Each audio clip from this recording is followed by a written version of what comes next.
Magandang araw po sa inyong lahat mga kababayan at welcome back dito po sa PNR at ito ang mga karibin natin. Halaka, Comelec, kumaliwana. Nahuli si Tulfo, Karma. Yan, Marcoleta tumistigo na. Di na mapigilan. Yan mga kababayan patungkol po riyan ang ating alamin at bibigyan ng komento ngayong araw na ito.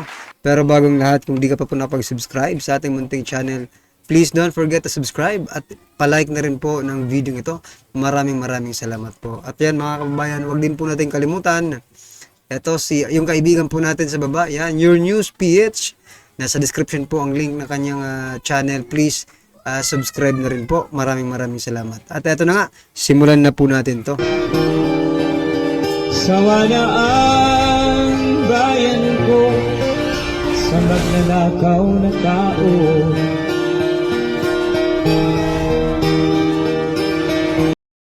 Ito ang breaking news ngayon. Viral ngayon sa mundo ng social media. Tunay nga talagang walang lihim na hindi nabubunyag.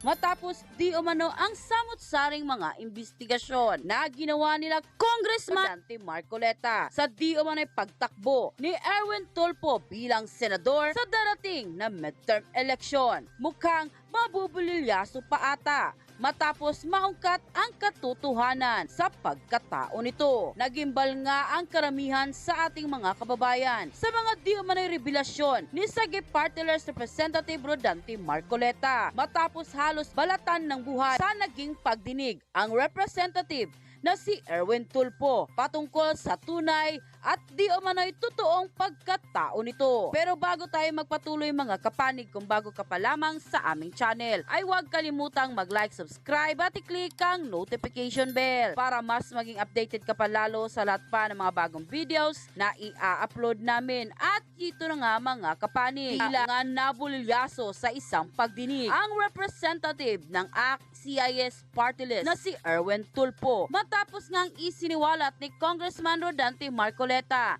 na tila hindi pala Philippine citizen itong si Tulfo, kundi isa di umano itong Amerikano. Ilang mga ebidensya ang nakalap noon ng Committee on Appointment kung saan kinumpirma na hindi pala Filipino citizen ang representative na si Erwin Tulfo. At di umano'y ang naging problema noon ni Erwin Tulfo nang maupo ito bilang kalihim ng Department of Social Welfare and Development o DSWD. Kaya't agad naman siyang pinalitan ang Nooy Valenzuela Mayor na si Rex Gatchalian. Hindi raw palalampasin ng mambabatas na si Rodante Marcoleta ang isa sa mga itinatagong lihim na pagkatao ni Erwin Tulfo. Ang di umano'y pagka-Amerikano nito at hindi Filipino citizen. Kung ating matatandaan, isa itong si Erwin Tulfo ang nagsiwala ng di umano'y impeachment case laban kay Vice President Sara Duterte. Ayon pa nga sa marami sa ating mga So yun mga kababayan, nakakapagtaka lang, no? Kasi kung natanggal po siya doon bilang secretary ng DSWD, dahil sa grounds na hindi po siya Pilipino, no? Siya po ay isang Amerikano. Bakit po siya nakapasok dito po sa party list na ito? Ano ba itong party list na ito? Hindi ba ito dito sa Pilipinas? Diba? Hindi ba isang batas? Wala bang batas ang party list na bawal din ang isang questionable pagkatao? Like for example, Erwin Tulfo, no? Kasi nandiyan membro po siya ng at representative po siya ng ACT, 'di ba? ACT CIS party list, 'di ba? What I'm trying to point out mga karibin natin, wala bang batas sa pagtakbo bilang isang party list na hindi pwedeng tumakbo ang hindi purong Pilipino? Pwede pala kahit hindi Pilipino tumakbo diyan bilang representative ng isang party list, no mga kabayan?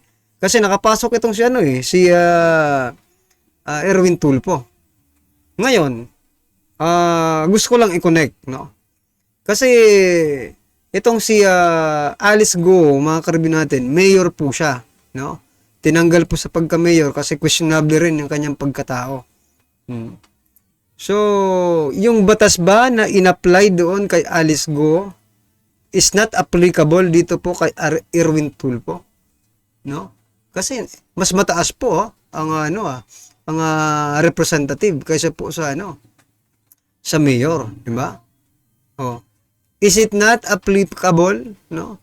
Hindi ba ito applicable na batas na ipinataw nila kay Alice Guo? Dito kay Representative Erwin Tulfo. Kasi parang parehas lang, no? Para sa akin, ewan ko lang sa inyo mga kababayan, pero parang parehas lang yung kanilang kaso.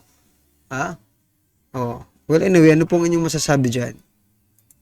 Kababayan, mukhang malapit na nga raw ang karma sa kongresista na hindi pa raw nagsisimula ang halalan ay mukhang papalpak na di o mano ang ambisyon nito at pangarap. Dagdag pa ng marami sa ating mga kababayan na tila na boycott na kay Erwin Tulfo na nangangako na di o mano na proprotestahan at isisiwalat ang di o mano pagkatao ni Erwin Tulfo na binansagan ng iilang mga botante na di nila.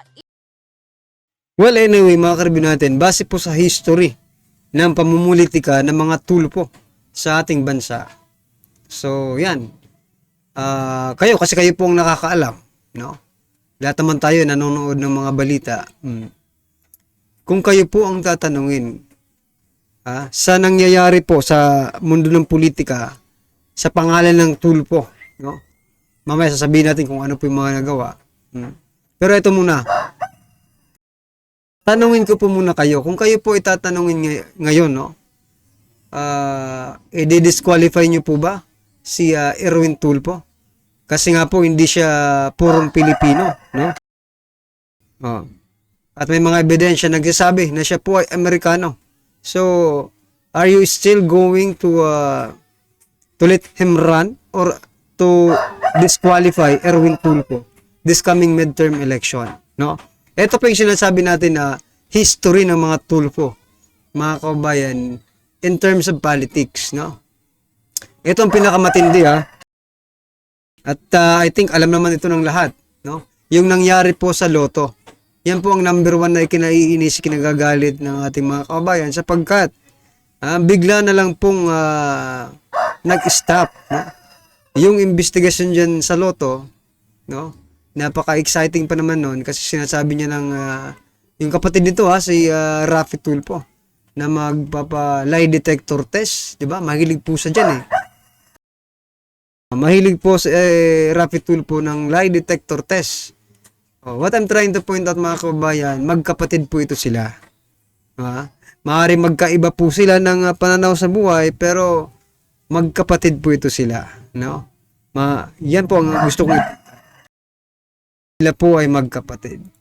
Ibubuto dahil sa pagiging trapo nito at pagiging sinungaling nito sa kanyang pagkatao na ayon pa sa kasabihan ng mga Pinoy na ang sinungaling ay kapatid ng magnanakaw. Kaya hindi na di umano nila iluluklok sa pagkasenador ang kongresista. Nang lumabas nga ang balitang ito ay umani agad ng samot-saring komento mula sa marami sa ating mga kababayan na kung saan ay marami nga sa kanila ngayon ang hindi napigilan ng kanilang sarili na maglabas ng kani-kanilang hinaing at komento sa mundo ng social media.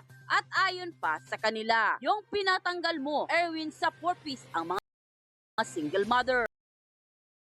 Masaya sa kinahihinatnan mo. Ginulo mo yung programa ng 4-piece na ayon ay may individual at production dahil i-promote mo pala yung akap at tupad. Bilis ng karma. Ang galing magmura ni Erwin Sylvester. Uy, mga kababayan, nga pala yung akap may napanood po tayo, sabi itong akap di umano ay nanggaling sa konsepto, no? Or ideya ni Erwin Tulfo. Nako. Ano sa palagay niyo mga kababayan? Baka pag naging senador ito, hindi lang akap, no? Ang maging programa nito. Ano pa bang pwedeng maging programa na pwedeng pamumudmud ng pera, di ba? Siguro ko, lulubos-lubusin na nila yan. Tulfo at pumuna sa government official na hindi masunod ang gusto niya. Akala ko walang kalukuhan. Yun pala ay manluloko. US pa ang niloko. Sana maparusahan ng US para maleksyon. Pag-traidor nila kay PRRD, bumalik sa kanya.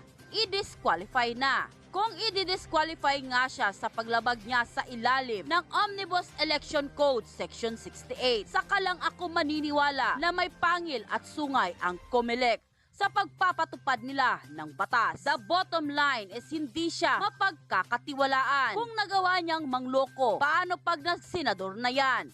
Kaya wag iboto. Wow, ang dami palang maikakaso kay Tulfo.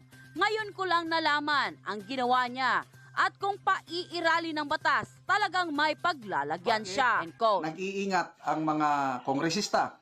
Dito, mayroong news ng Daily Tribune. Ang title is, Only 6 Solons Endorse Sara Impeach Bid. Okay. So, pumunta ako sa Daily Tribune, tinignan ko yung article. Tunay nga, nandito. Daily Tribune, published January 9. Sinulat ni Ejen Olikino. Basahin ko Only 6 congressmen have endorsed the 3 impeachment complaints against VP Sara Duterte as proponents plan a series of mobilizations this month to urge the House of Representatives to act on the petitions which have been stagnant for more than 1 month. Okay. So, ang nagbulgar na 6 lang ang nakapirma, si Representative Franz Castro. So, alam na ngayon, umiiyak na si Congresswoman Franz Castro doon na. Okay, sabi niya. Siguro ko mga kababayan, no? Inisip siguro ni Franz Castro na baka pag i-disclose niya ito sa publiko, na 6 lang yung mga pumirma. Dyan po sa, baka yung tuwadkom lang ang pumirma dyan, pumirma dyan sa impeachment complaint against Vice President Sara Duterte. Baka inisip niya siguro pag dinisclose ko ito, pag isinapubliko ito, baka maaari yung ibang yung ibang mga congressman ay pumirma na rin. Nako, paano ba yan, Franz Castro? Mukhang mangangamote yata kayo, mangangamote kayo sa pagpapapirma. Buti sana kung meron kang bilyones, no? Kasi bigyan mo lang yan mga buhaya dyan, mga crooks na yan, bigyan mo lang yan ng tag-1 milyon, 2 milyon, 3 milyon, lalo na kung 5 milyon. Meron ka ng mga pirma. Ganun po talagang nangyayari, mga kababayan, no? Yung mga, kumbaga yung mga prinsipyo nila ay binibenta na nila. Kaso nga lang, walang ganung pera si Castro. Kaya ayan, nagmamakaawa na po si Franz Castro, mga kababayan, na please naman, pirmahan nyo na, mga kababayan, mga congressman, mga congressman. Kaso hindi pipirma ang mga ito, alams na. Dahil hindi po ito mga kumbaga talagang mga buhaya po ang mga ito, kailangan po ng pampadulas, kumbaga. Ito ang statement ni kagalang-galang Franz Castro. As of now, we haven't gathered enough votes, but this is our effort to encourage our colleagues in Congress. Yung effort na sinasabi niya, yung planned mass action itong month of January. Okay. So, nagkaroon sila ng briefing, Sabi ni Bayan Chairperson Teddy Casino, there will be mass actions and protests from 18th, January 18, January 25, January 27, and January 31. So, sa mass protest o mass action na gagawin nila, mag-gather sila ng signatures from individuals, sectors, and organization para sa kanilang joint statement, at umaasa sila na itong mag-gather nilang signatures, kung ilang tao ba ang magpirma, yun yung parang pressure nila sa mga kapwa nila kongresista. So parang people's initiative na ito, mga kababayan, yung gagawin nila Castro, no? Nako, kung for example, sige, makapapirma kayo ng 1,000,000. Sapat na ba yun para maging boses ng kabuuan ng mga Pilipino, mga kababayan? No? I think so. Makaribin natin. Kasi eto bigyan po natin sila ng example. Eto, sinabi ko na ito, last vlog natin, mga nakaraang vlog, no? Kasi kung ganito lang naman ang gagawin nila, no? They urge their colleagues, mga kababayan, na maproseso yung kanilang impeachment complaint. Magpapapirma sila ng kung sino-sino together, no? Signature. Eto rin. Pwede kaya natin gawin to? Nang nakaraan, tinanong ko na ito. Yung about sa batas ni Congressman Paulo Duterte na magpa-drug test po ang bawat isang politiko na tatakbo po sa eleksyon, no? Hindi ba pwedeng tayo naman po, sana nga po may isang mamuno, no? Sa pagpapapirma. Let's say it's become a people's initiative, no? To pass the law without this crooks in the Congress. Let's just have, magkaisa tayo, mga kababayan. Ako talaga, pipirma ako dyan sa batas na yan ni Congressman Paulo Duterte. Bakit? Hindi naman yung nakakasama sa atin sa mga ordinaryong Pilipino. Nako, pabor na pabor po yan. At pabor na pabor din po yan sa ating bansa. Kasi wala na mauupo na bangag. Di ba? Yan mga kababayan, sana may mag-umpisa. No?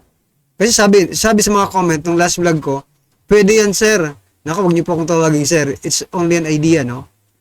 Sinasabi ko lang na idea. Na kung pwede kayang tayo naman ang talagang people talaga. People's initiative, hindi yung siya kanila mismo manggaling. Talagang sa tao mismo manggagaling, no? Magpapirma tayo. Ako, pipirma talaga ako dyan, mga karibyo natin. Dyan sa panukalang batas ni Congressman Paulo Duterte na magpa-drug test, no? Bago tumakbo. Sa eleksyon, yung mga politiko, no? Yan po ang tunay na people's initiative kung talagang magkatotoo yan, di ba? Hindi po ito, nako. Na i-endorse ang complaint laban kay VP Sara. Okay. So, sa ngayon, ang tatlong complaints, impeachment complaint, hindi pa umuusad. Nandoon pa lang sa opisina ng House Secretary General. Okay. Sabi ni Casino, next week, we will wrap up the efforts to advance the impeachment. We want it to reach the Senate before February 7th. So the Senate can start the trial. Okay? So tingnan natin. So ang tanong, sino ka ba? Teddy Casino, no? Sabagay, kasamaan niya po itong sila Franz Castro, no?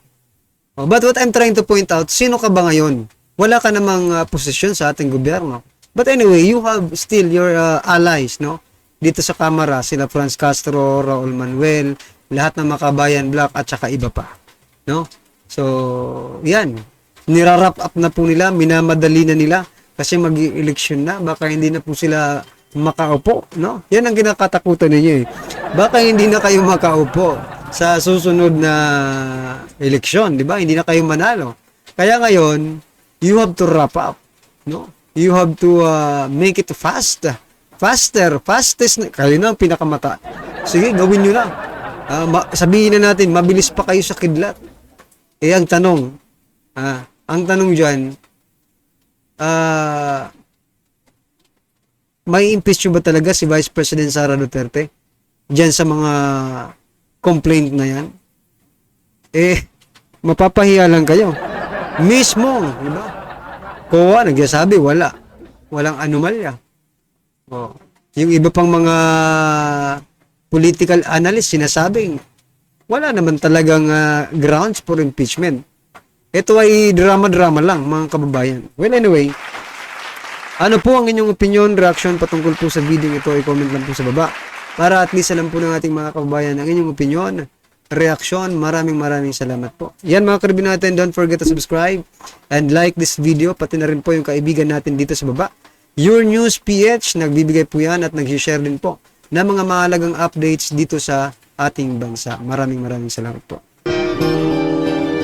Sawa na ang bayan ko sa magnanakaw na tao.